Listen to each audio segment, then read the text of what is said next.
औज़ुबिल्लाहिमिनश्शैतानिर्रजीम बिस्मिल्लाहिर्रहमानिर्रहीम। अस्सलाम वालेकुम दोस्तों, Wasim Rajput advocate high court हाज़िर खिदमत है। आज का जो टॉपिक है वह तलाक की सूरत में, मियाँ बीवी की अलहदगी की सूरत में, तलाक की सूरत में, डिवोर्स की सूरत में बच्चे किसके पास रहेंगे, बच्चे कहाँ जाएं, कितनी उम्र में बाप को मिलेंगे, कितनी उम्र में माँ के पास रहेंगे, child's custody after divorce. Lecture को शुरू करने से पहले रिक्वेस्ट करूंगा कि आप चैनल को सब्सक्राइब कर लें और साथ बेल आइकन को भी क्लिक कर लें। जैसे नोटिफिकेशन आपको मसूल हो नई वीडियो अपलोड होने का, आप इस कानूनी रहनुमाई से मुस्तफीद हो पाएंगे।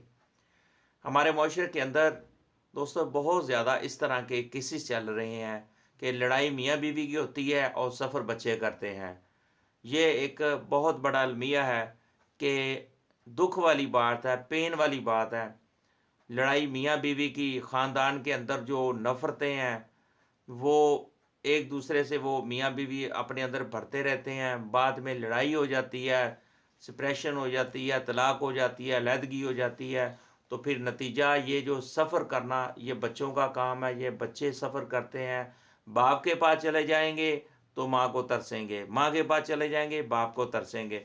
जब ये बच्चे जब बड़े हो जाएंगे तो हमारे माशरे के अंदर ये बड़े होकर हमारे इस मुल्क का नाम क्या रोशन करेंगे, क्योंकि बाप के पास है माँ के प्यार को तरस रहे हैं, अगर माँ के पास है बाप के प्यार को तरस रहे हैं। और ये जब इस माशरे का जब एक शहरी बनेंगे बड़े होकर, आया कि वो आने वाली जो उनकी आगे वाली नस्ल होगी, आगे उनको संभाल पाएंगे, वो बचपन से एक असासे कमतरी का शिकार हो जाएंगे। तो लिहाजा जब बच्चे हो जाते हैं तो खुदारा आपस में, ठीक है आप लोगों की आपस में जितनी मर्जी नफरत हो और जितना मर्जी आपस में आप जितने मर्जी दुश्मनी आपकी उतरी हो, खुदारा आप ये जो एक तोड़ घर तोड़ने वाली बात है इसको आप ना सोचें। एक तो एक बड़े बुजुर्ग की खान थी कि अगर आपके घर वालों को, पेरेंट्स को अगर ख़तरा है कि आपकी बीवी सख्त है तो उनको बचाएं, अगर आपके पेरेंट्स सख्त हैं तो अपनी बीवी को बचाएं, अगर बहन भाई इस तरह वो तो एक इस तरह दोनों को दूर कोशिश करें, इनका आपस में मिलाप हो, प्यार हो, सलूक हो, तो ताकि इन बच्चों को सफ़र ना करना पड़े। ये तकलीफ़ सारी बच्चों को है, बड़ों को कोई तकलीफ़ नहीं। औरत को उसको नया उसको हस्बैंड मिल जाएगा, मर्द को उसको नई बीवी मिल जाएगी। लेकिन हमारे माशरे के अंदर इस तरह के जो मामलात हैं, अदालतें भरी पड़ी हैं। मेरे पास एक इस तरह का एक केस आया, मुझे बहुत ज़्यादा, ये मैं दोस्तों को से शेयर करना चाहता हूँ कि 4 साल का बच्चा माँ के पास था, उनकी आपस में तलाक हो चुकी थी, अलहदगी हो चुकी थी। वो बाप ने कस्टडी का केस किया हुआ था। अब माँ की तरफ से मैं वकील था, अब माँ के पास वो जो बच्चा था वो बेचारा छुप छुप के अपने बाप की तरफ देखता था। तो वो जैसे, और दूसरी बार अपनी माँ की आंखों में देखता था, माँ आगे से घूरती थी, खबरदार उसकी तरफ तुमने देखा तो।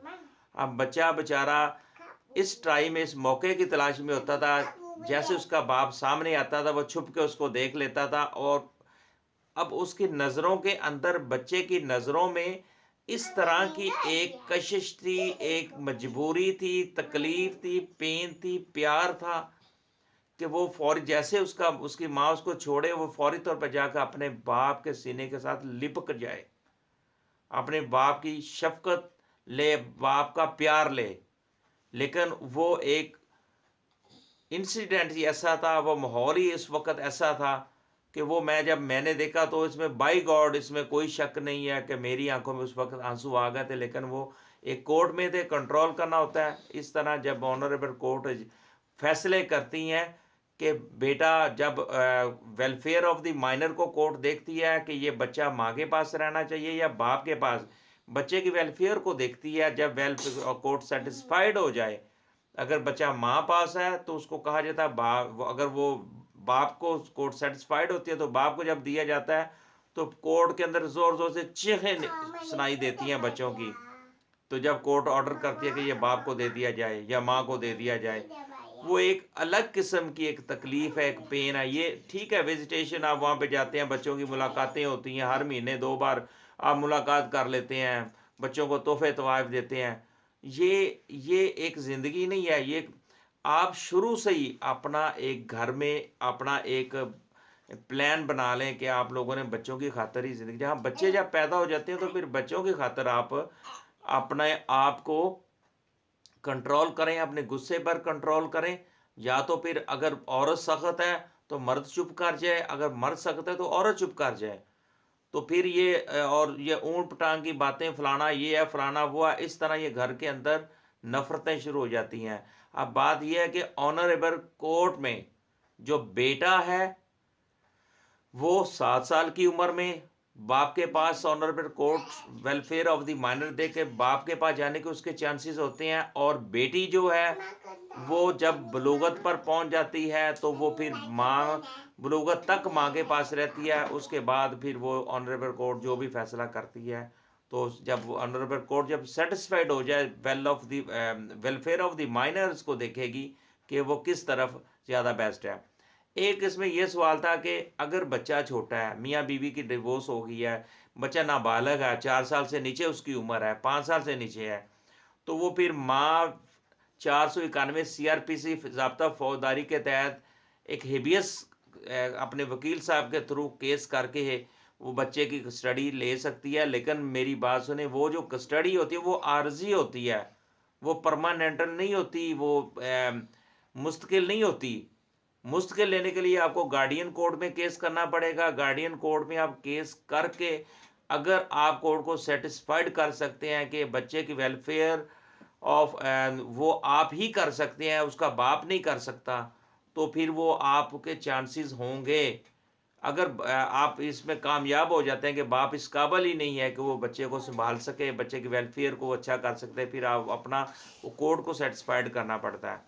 अब 491 के तहत आप बच्चे की कस्टडी ले सकती हैं। अगर बाप के पास है तो माँ ले सकती है, क्योंकि जो माइनर बच्चा होता है, नाबालग बच्चा होता है, वो माँ के पास ही होता है।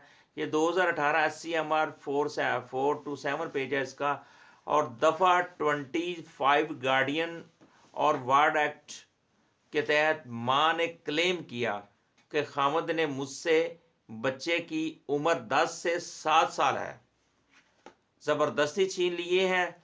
अदालत ने करार दिया कि वालिद 10 साल और 7 साल के बच्चे की हज़ानत कस्टडी का हक रखता है। मुद्दइया कानून के मुताबिक मुस्तकिल या आर्जी हज़ानत का मुकदमा दायर कर सकती है। 2017 MLD 309। अब इसी तरह इसमें मैं थोड़ा सा बताना चाहता हूँ कि दूध पीते बच्चे की जो कस्टडी है वो माँ का हक है। दूध पीता बच्चा माँ के पास रहेगा। अगर बाप ज़बरदस्ती बच्चा छीन कर गायब हो जाता है तो इसके खिलाफ कानूनी कार्रवाई आप क्या करेंगे? 491 हेबियस की CRPC की आप अपने वकील साहब के through honourable court additional session जज जो इलाका के होंगे, जिनको जुरिस्डिक्शन है, जिस इलाका में वो कोर्ट है, आप उस कोर्ट में केस करके उस बच्चे की आर्जी जो है वो आप बच्चे की आर्जी कस्टडी ले सकते हैं। और उसके बाद प्रॉपर मुस्तकिल करने के लिए आप गार्डियन कोर्ट से रजू करेंगे, अपने वकील साहब के थ्रू केस करेंगे, और कोर्ट को जब आप सेटिस्फाइड कर देते हैं तो वेलफेयर ऑफ द माइनर्स आप ही अच्छी कर सकते हैं, बाप इतनी नहीं कर सकता। तो फिर उसमें मोस्टली ये होता है कि 7 साल की उम्र में बच्चा जो होता है वो बाप के पास चला जाता है, और बलूगत तक जो बच्ची है वो माँ के पास रहेगी। तो 2019 SCMR 116 पेज है। कोर्ट देखेगी कि वेल ऑफ द माइनर क्या है। अदालत के पास इख्तियार हासिल है कि नाबालग बच्चे की आर्जी तवील और इसकी जायदाद की तवील अदालती फ़ैसला आने तक ऐसे शख्स के हवाले करे जिसे वो मुनासिब कहे। जिस तरीके से मोस्टली ये होता है कि मियाँ बीवी बेटे के नाम प्रॉपर्टी, कुछ बाप होते हैं कि वो बेटे के नाम प्रॉपर्टी लगा देते हैं।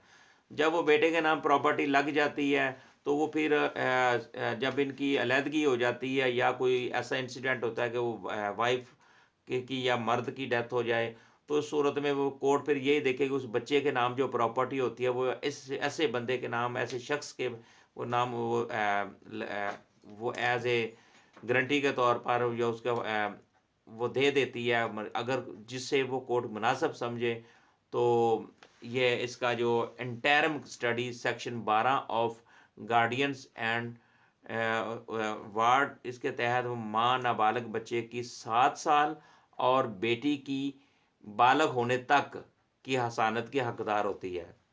इसी तरह अगर माँ दूसरी शादी कर ले, ये भी हमारे माशरे के अंदर बहुत ज़्यादा सवाल है। जब एक लड़ाई होगी, तलाक होगी, दोनों अलग हो गए। अब देखें, मैंने जितनी ये बातें अभी की हैं, अब ये सारी बातों में देखें सफ़र कौन कर रहा है? बच्चा कर रहा है। अब बच्चों की मुलाकातों के लिए वो माँ के पास है, बाप केस कर देगा जी। और जब तक वो केस का फैसला नहीं होना, हर महीने जनाब कोर्ट में बचा जाएगा, या वहाँ पे उनकी वो 1 घंटा, 1.5 घंटा, 2 घंटे तक मुलाकात, एक अलग कमरा इन बच्चों का बनाया हुआ है, वहाँ पे खिलौने वगैरह भी रखे हुए हैं ताकि बच्चों को थोड़ा सा बच्चे परेशान ना हो कि वो हम क्या कहाँ आ गए हैं। शुरू से बच्चों को हम एक नफसियाती मरीज़ बनाया जा रहा है। देखें, जब मियाँ बीवी की लड़ाई हुई, बच्चे तो नफसियाती मरीज़ हो गए, तो बड़े होकर क्या अच्छे शहरी बनेंगे हमारे मुल्क के लिए? क्या वो एक बहुत अच्छे वो बन जाएंगे, मुल्क के लिए खिदमतगार बन जाएंगे? तो इसी तरह बलूगत तक जो वो माँ की ही हज़ानत होगी, माँ की कस्टडी में रहेंगे। अगर माँ दूसरी शादी कर लेती है तो बच्चों की हज़ानत बाप की हो जाएगी। बाप को बच्चे की कस्टडी बाप को मिल जाएगी अगर माँ दूसरी शादी कर लेती है। 2014 YLR 1375, ये मैं साथ साथ अदालत आलिया की भी जजमेंट साइटेशन का भी हवाला दे रहा हूँ, ताकि ये ज़रूरी है, मैं अपने ये ना दोस्त समझे कि अपने मैं पास से ये सारा कर रहा हूँ, लेकिन ये एक ला पॉइंट मैं साथ साथ बता रहा हूँ। तो क्योंकि ये एक वेलफेयर का चैनल है, ये एक आम शख्स के लिए भी मैंने चैनल बनाया ताकि उनको कानून से आगाही हासिल हो। बहुत ज़्यादा मासूम दोस्त भाई बहन इधर हैं जिनको नहीं पता होता। तो बाप ने, नेक्स्ट मैं बता रहा हूँ, बाप ने अगर दूसरी शादी कर ली, अब पहले माँ की मैंने बात की, अब बाप ने दूसरी शादी कर ली, तो माँ दूसरी शादी कर ली। अब उसने क्यों की? उसने कहा जी इस बच्चे की जो माँ थी वो गलत किरदार थी, गलत थी, उसका बिहेव करता और उसके रिलेशन डिफरेंस लोगों के साथ थे, इस तरह के उसने इल्ज़ामात लगा के बीबी को तलाक दे दी, अपनी बीवी को तलाक दे दी, बच्चों की परवरिश नहीं कर सकती थी, कस्टडी, वो इस तरह के उसने इल्ज़ामात लगाए। लेकिन ऑनरेबल कोर्ट ने फैसला किया कि बच्ची तो जो थे वो माँ को दे दिए, क्योंकि उसने इस अजीब किस्म के इल्ज़ामात भी लगाने शुरू कर दिए। लेकिन कोर्ट को ये इस चीज़ की कोर्ट ने नहीं मुनासिब समझा, तो वो जो बच्चे थे वो माँ को मिल गए। ये 2015 CLC 114 पेज 16 पेज है। अब अजनबी की शादी, मतलब अजनबी के साथ और यानी कि शादी के लिए माँ को नाबालग की कस्टडी से महरूम नहीं किया जा सकता। मसलन नाबालग बच्चा माँ के पास है, अब वो दूसरी शादी कर लेती है। अब मोस्टली अदालत आलिया की कुछ साइटेशन के हवाला जात मैं बता रहा हूँ कि वो ये होता है कि उन बीबी दूसरी शादी कर लेती है, हम कहते हैं अब ये उसके लिए अजनबी है, वो बच्चा अब बाप को मिलना चाहिए। लेकिन वो इसमें citation PLJ 2017 Lahore high court है, 115 पेज है, उसमें ये कहा गया कि अगर औरत दूसरी शादी कर लेती है ना, तो उस बच्चे के लिए तो वो बाप अजनबी हुआ, तो वो नाबालग की जो कस्टडी होगी उससे उस औरत को की बीवी को महरूम नहीं किया जा सकता, माँ को महरूम नहीं किया जा सकता। ये बच्चों की हज़ानत के बारे में आज का जो टॉपिक था। अगर तलाक की सूरत में बच्चे किसके पास रहेंगे? अब ये मैंने बताया 7 साल की उम्र में ऑनरेबल कोर्ट फैसला कर देती है कि बच्चा बाप के पास रहेगा या माँ के पास रहेगा, और कोर्ट ने ये डिसाइड करना होता है वेलफेयर ऑफ द माइनर। तो इसी तरह दोस्तों, जो ये एक छोटा सा टॉपिक नहीं है, ये बहुत बड़ा टॉपिक है, और मुख्तलिफ दोस्तों के सवालात आए थे जिनमें उनके तकरीबन मैंने सवालात के जवाब दिए हैं। तो बात कहने का मतलब है, लास्ट में लेक्चर को ख़त्म करने में ये रिक्वेस्ट करूँगा कि प्लीज़ खुदा रहा, अगर छोटी मोटी बीवी से या हस्बैंड दोनों से कोई ऐसा मामला हो जाता है तो एक तरफ से बंदा चुप कर जाए, दूसरी तरफ से। अब अगर ये तलाक अना की वजह से होती है, ज़बान की वजह से होती है, एक बंदा ज़बान चला रहा है, दूसरे को चाहिए वो चुप कर जाए, तो बाद में लिहाजा कहने का मतलब ये है कि हमारे कानून के अंदर मैंने तो एक लॉ पॉइंट बताया कि बच्चे बाप लेगा या बीवी लेगी, बाप लेगा या भी। अब कानून ने फैसला ये करना है कि बच्चे माँ को देने हैं या बाप को देने हैं। तो लेकिन ये कहाँ से बात शुरू हुई? अदालतों में चलेगी। अदालतों में ये कानून किसी पे तरस नहीं खाता कि वो मतलब अब वो आगे से बच्चा रो रहा है या बच्चे की माँ रो रही है या बच्चे का बाप रो रहा है और जज साहब उधर सामने बैठ के कानून उस पर चीज़ पे रोना शुरू कर दो, ये बड़ी ज्यादती हो रही है। कानून ने एक इंसाफ करना होता है, कानून के मुताबिक फैसला करना होता है। डॉक्यूमेंट्स एविडेंस जो होती है उसको देख के फैसला करना होता है। वेलफेयर ऑफ द माइनर देखी जाती है, उसमें फाइनेंशियल हालात देखे जाते हैं, मर्द के देखे जाते हैं, औरत के देखे जाते हैं।